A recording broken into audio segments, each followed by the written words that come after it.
Good morning everyone, this is Iftikhar Hussain Ansari. और आज हम डिस्कस करने जा रहे हैं। आज तक हमने डिस्कस किया था एक्सियल स्केलेटन। आज से हम डिस्कस करने जा रहे हैं एपेंडिकुलर स्केलेटन। एपेंडिकुलर स्केलेटन में आपके पास पेक्टोरियल गर्डल्स आ जाती है, पेल्विक गर्डल्स आ जाती है, यानी कि दो गर्डल्स आ जाती है, एज वेल एज उनके साथ जो आर्टिकुलेट कर रहा है फोर लिम्ब और हाइंड लिम्ब के जो स्ट्रक्चर्स होते हैं वो वाले आपके एक्सियल स्केलेटन में आती है। तो आज हम गर्डल्स के बारे में डिस्कस करेंगे। मेनली आज हम फोकस करेंगे पेक्टोरियल गर्डल के बारे में। अगर हम पेक्टोरियल गर्डल की बात करें तो फिर ये शोल्डर बोन बनाता है और ये 2 बोन से बनी हुई होती है आपका पेक्टोरियल गर्डल। एक होता है आपके पास क्लेविकल जो कि एक लंबा स्लेंडर टाइप बून होती है, एज़ वेल एज़ आपके पास स्कैपुला होता है जो कि एक ब्लेड टाइप बून होती है, यानी कि फ्लैट बून होती है। अगर हम इन दोनों की इन ये दोनों स्ट्रक्चर मिला के अगर हम पेक्टोरियल गर्डल की बात कर रहे हैं तो फिर ये जो है अपर सेक्शन को, बॉडी के अपर लिम्ब को फ्रीली मूव करने में मदद करती है। अगर यहाँ पे जॉइंट्स की बात करें तो फिर 2 जॉइंट्स मेनली प्रेज़ेंट होती है, एक होता है स्टर्नोक्लेविकुलर जॉइंट होती है, एक होता है एक्रोमियोक्लेविकुलर जॉइंट होती है। अगर हम क्लेविकुलर जॉइंट की बात करें तो फिर यहाँ पे जो क्लेविकल है, क्लेविकल जो बोन है, जो स्लेंडर टाइप बोन है, वो कनेक्ट करता है आपके स्टर्नम के साथ। On the other hand acromioclavicular joint में आपके पास जो जॉइंट होती है वो आपके क्लेविकल को आपके स्केपुला के साथ जॉइन करने में मदद करती है। स्ट्रक्चरली आपको देखने को मिल रहा होगा कि यहाँ पे जो क्लेविकल है, ये जो ऊपर वाला जो बोन है जो कि लॉन्ग स्लेंडर टाइप बोन है, इसे बोला जाता है क्लेविकल। एज वेल एज जो जो पीछे वाला बोन है जो कि फ्लैट बोन है, उसे बोला जाता है स्केपुला। ठीक। फर्दर अगर हम क्लेविकल की बात करें तो फिर इसे कॉलर बोन भी बोला जाता है। और अगर हम इस बोन की स्ट्रक्चर की बात करें तो फिर ये स्लेंडर टाइप बोन होते हैं जिसमें दो कर्व्स आपको देखने को मिलते हैं।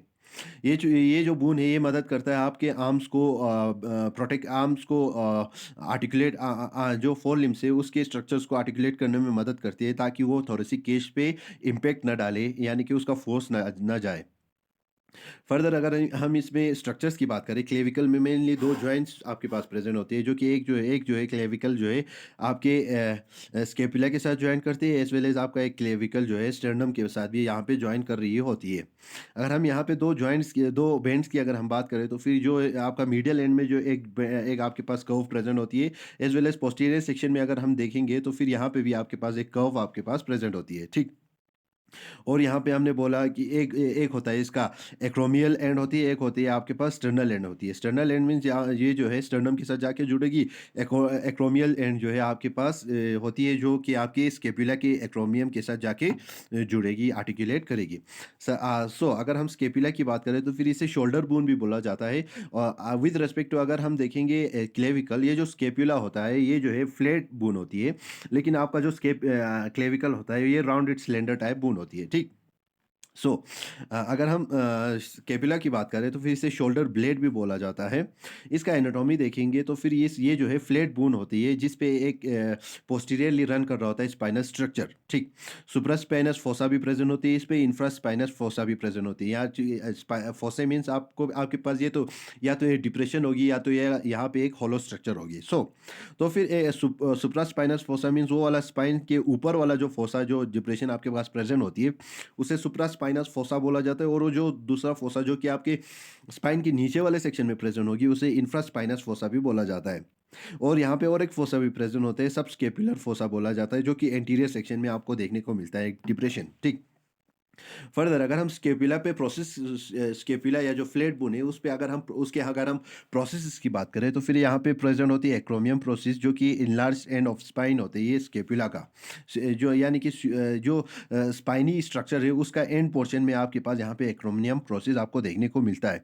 ये जो एक्रोनियम प्रोसेस है ये आर्टिकुलेट करते हैं आपके क्लेविकल के साथ और यहाँ पे एक जॉइंट बनाती है जिसे बोला जाता है एक्रोमियो क्लेविकुलर जॉइंट बोला जाता है। ठीक। अगर हम फर्दर और प्रोसेस की बात करें तो फिर यहाँ पे कोरिकॉइड प्रोसेस भी प्रेजेंट होती है, सुप्रास्कैपुलर नोच भी प्रेजेंट होती है, लिनोइड फोसा भी प्रेजेंट होती है। अगर हम कोरिकॉइड प्रोसेस की बात करें तो फिर ये बीग लाइक प्रोसेस होती है जो कि आपके शोल्डर के ऊपर वाले सेक्शन में आपको देखने को मिलता है, और ये यहाँ पे जो है आर्म मसल्स जो आपके सुपीरियर आर्म मसल्स हैं उनको उनके ज्वाइनिंग उनको ज्वाइन करने के लिए, यानी कि उनका एक अटैचमेंट साइट होता है यहाँ पे। फर्दर अगर हम सुप्रास्कैपुलर नोच की बात करें तो फिर यहाँ पे ये जो है एक पैसेजवे होते हैं जहाँ से आपके नर्व्स जो है रन करते हैं। फर्दर यहाँ पे और एक प्रोसेस होती है जिसे लियोनाइड फोसा बोला जाता है, जहाँ पे आपको पता है कि जो फोर लिम्ब के जो बोन्स होते हैं, उनके जॉइन करने के लिए यहाँ पे एक स्ट्रक्चर बनी हुई होती है जिसे बोला जाता है लियोनाइड फोसा। फर्दर अगर हम स्कैपुला की बात करें तो फिर इसमें मेनली 3 बॉर्डर्स होते हैं। एक होता है आपके पास लेटरल बॉर्डर होता है, एक आपके पास मीडियल बॉर्डर होती है, एक आपके पास सुपीरियर बॉर्डर होती है। स्कैपुला की अगर हम सेक्शंस की बात करें तो फिर डायग्रामेटिकली आपको देखने को मिलेगा कि ये एक फ्लैट बोन है। ये इन जनरल अगर हम देखेंगे तो फिर फ्लैट बोन है जिसमें आपके पास एक लेटरल बॉर्डर होती है, एक मीडियल बॉर्डर बॉर्डर होती है, ठीक? तो यहाँ पे जो अगर हम स्पाइनल स्ट्रक्चर की बात करें तो फिर यहाँ पे ये रन करती है from posterior section two anterior section. यहाँ पे एक स्पाइनल स्ट्रक्चर जो रन कर रही होती है और इसका एंटीरियर सेक्शन है उसे एक्रोमियम बोला जाता है। पोस्टीरियर सेक्शन में यहाँ पे एंटीरियर सेक्शन पे यहाँ पे एक्रोमियम बनाती है। फर्दर यहाँ पे कोरेकॉइड प्रोसेस होती है जो कि आपके सुपीरियर मसल्स को ज्वाइन करने में मदद करती है। फर्दर यहाँ पे सुप्रास्कैपुलर नोच भी प्रेजेंट होती है। अगर हम स्केपुला की इन जनरल बात करें तो फिर यहाँ पे स्पाइन्स प्रेजेंट होती है जो कि डायगनली रन कर रही है पोस्टीरियर से इंटीरियर की तरफ, ठीक? ये जो है सेपरेट करता है सुप्रास्पाइनस और इंफ्रास्पाइनस जो फोसे होते हैं। हमने बोला था 2 फोसे प्रेजेंट होती है। एक इसके ऊपर वाले सेक्शन में प्रेजेंट होती है, एक इसके नीचे वाले सेक्शन में जो फोसे प्रेजेंट होती है, इनको सेपरेट करने में ये जो स्पाइन है मदद करती है। अगर हम इसके लेटरल एंड की बात करें स्पाइन की तो फिर ये जो है फ्लैट हो जाती है और वहाँ पे एक एक्सपेंडेड स्ट्रक्चर बनाती है, प्रोसेस बनाती है जिसको बोलते हैं हम एक्रोमियम प्रोसेस। यहाँ पे आपको डायग्राम में देखने को मिल रहा है कि ये जो स्पाइन है यहाँ पे डायगोनली जो अरेंज है तो फिर एंटीरियर सेक्शन में आपके जाके यहाँ पे फ्लैट हो रही है और यहाँ पे जाके ये एक्रोमियम प्रोसेस बना रही है, ठीक? अगर हम एक्रोमियम की बात करें तो फिर एक्रोमियम जो है एक फ्लैट एंडेड एक्सपेंडेड प्रोसेस है, ठीक? फर्दर अगर हम स्केपुला की बात करें तो फिर इसमें जो एक्रोमियम प्रोसेस है ये जो है आर्टिकुलेट करता है क्लेविकल के साथ और यहाँ पे ये जॉइंट बनाती है एक्रोमियो क्लेविकुलर जॉइंट। अगर हम इन्फीरियर टू एक्रोमियम देखेंगे तो फिर यहाँ पे एक शालो डिप्रेशन होती है जिसे बोला जाता है लियोनाइड कैविटी। स्ट्रक्चरली अगर आप देखोगे तो फिर यहाँ पे जो ऊपर वाले सेक्शन में जो आपका एक्रोमियम है जो कि आपके आर्टिकुलेट करने में मदद करती है क्लेविकल के साथ, उसके जस्ट नीचे एक कैविटी प्रेजेंट होती है जिसे बोला जाता है लियोनाइड कैविटी, जो कि आर्टिकुलेट करने में मदद करती है आपके फोर आर्म के पहले वाले बोन के साथ या ह्यूमेरस के साथ, ठीक? और यहाँ पे ये जॉइंट बनाती है।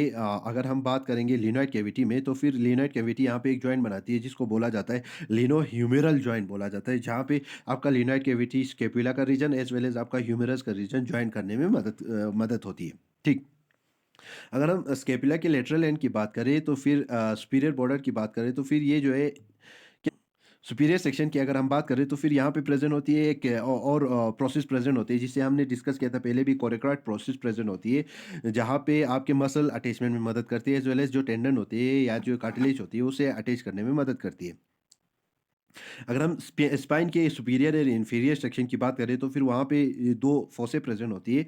एक होता है सुप्रास्पाइनस, एक होता है इंफ्रास्पाइनस फोसे प्रेजेंट होती है जो कि सरफेस प्रोवाइड करती है जहाँ पे आपके मसल्स अटैच हो सके as well as tendon attach हो सके। अगर हम इंटीरियर सरफेस की बात करें तो फिर इंटीरियर सरफेस जो है स्लाइटली हॉलो होता है जिसे बोला जाता है सुप्रास्कैपुलर फोसा बोला जाता है।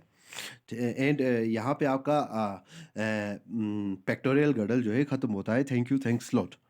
In next video we will be discussing about we will be discussing the pelvic girdle as well as the articulating structures, ठीक? Thank you, thanks lot.